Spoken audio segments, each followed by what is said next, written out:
next morning, we woke up early to enjoy a typical Austrian breakfast, which consisted of ham, cheeses, bread, salami, bratwurst, jams, among other things. It was delicious. We also had elegantly made and arranged table setting, which really started the day off right. After that delicious breakfast, we decided to get dressed, go outside, and enjoy the outdoors. We explored around the hotel at first, and we had a lot of fun. We went on a little walk. We even found a ski resort, which was just up the hill in walking distance, which we'll show you a little bit more in the next video.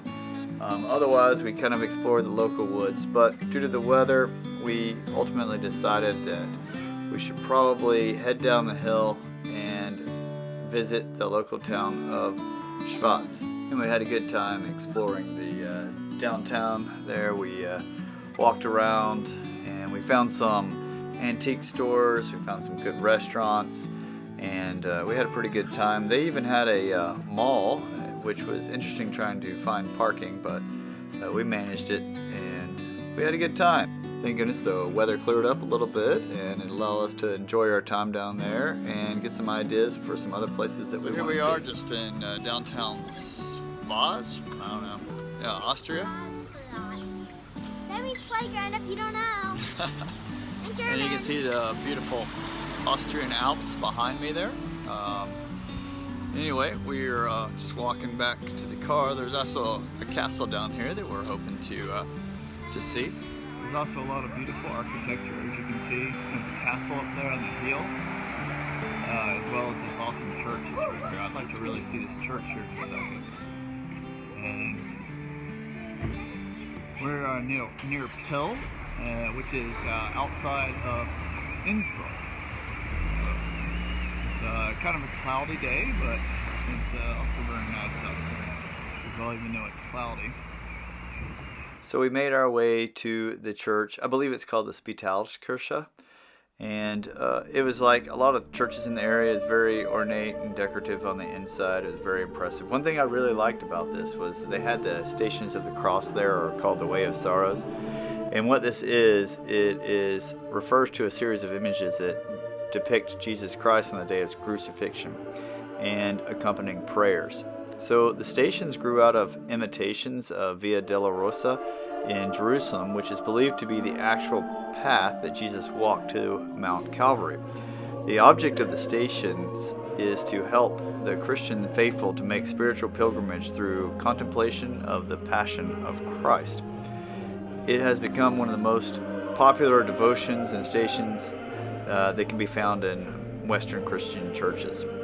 Commonly, there are 14 images that are arranged in numerical order along a path, and the faithful travel from image to image in order, stopping at each station to say the selected prayers and reflections. This can be done either individually or as part of a procession, which is usually performed on Lent or Good Friday. You know, what amazed me is the intricate woodwork that you also see throughout a lot of churches in Europe and Austria. And I just imagine all the amount of time that it must have taken for an individual to kind of carve out all of these different wooden engravings. We stayed at the church for a little while checking everything out, but then it was time to get going. And on the way back, we could see a castle way off in the distance up on a hill, and we decided that it'd be a good idea to try and get up there, and that's what we did. Alright, here's the view from the Friedrichsburg Castle.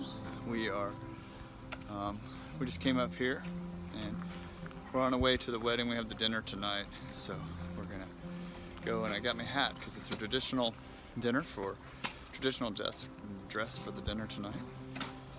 And show you pictures of the castle if I can get some. The views are so beautiful, we had to go ahead and take the obligatory scenic photos.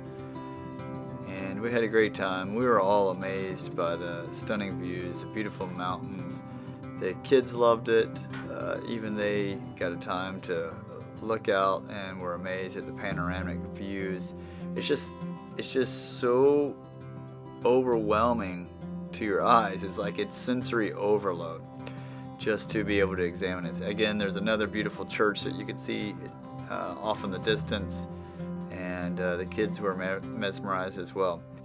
There were also two separate churches, one that seemed like a small worship center where just a few people could gather, and then there was also a much larger one once you enter into the castle itself, and it was really ornate. I mean, you really just can't capture the intricacy with a camera that truly reflects the magnificence of the work that was provided. Anyway, it was time to go, and we had to get back to the hotel to get ready for the rehearsal dinner. So back up the tortuous road we drove. But it wasn't so bad. The scenery was incredible. I really enjoyed seeing the architecture in the area as well, and just the different lifestyle than I typically see back in the States. The turns were really sharp. It's hard to really appreciate it from the video, but you had to keep your eyes on the road the entire time, which was different from what I wanted to do because I wanted to take advantage of the beautiful scenery that was around me. But if you drift off into the other lane, a lot of the other cars that come whipping around these turns really fast, and it can be quite dangerous. And as you can see, the visibility wasn't really that great as you got a little bit higher up on the road. I guess you can also appreciate how steep this was, and I could not believe that there was a biker that had biked all the way from the bottom up this really steep, tortuous road. I mean, I was exhausted just passing him in the car. And also to think how dangerous it is for cars coming down the road as well and passing him. But it wasn't too long until we had reached our hotel. Luckily in the city I had actually found I guess it's their version of a thrift store which had Bavarian clothes, because this rehearsal dinner was in the typical Austrian dress for the region. And we thought it'd be fun to dress up in the customary dress. And we had such a fun time, thanks to Nolan and Merrick for inviting us. It was really an awesome experience, and we got to have a legitimate reason for buying some Bavarian clothes and really making the most out of our experience. We really enjoyed our time here. The food was fantastic, the beer was fantastic, the views were fantastic, and of course the company was amazing. But all good things must come to an end, at least for the night.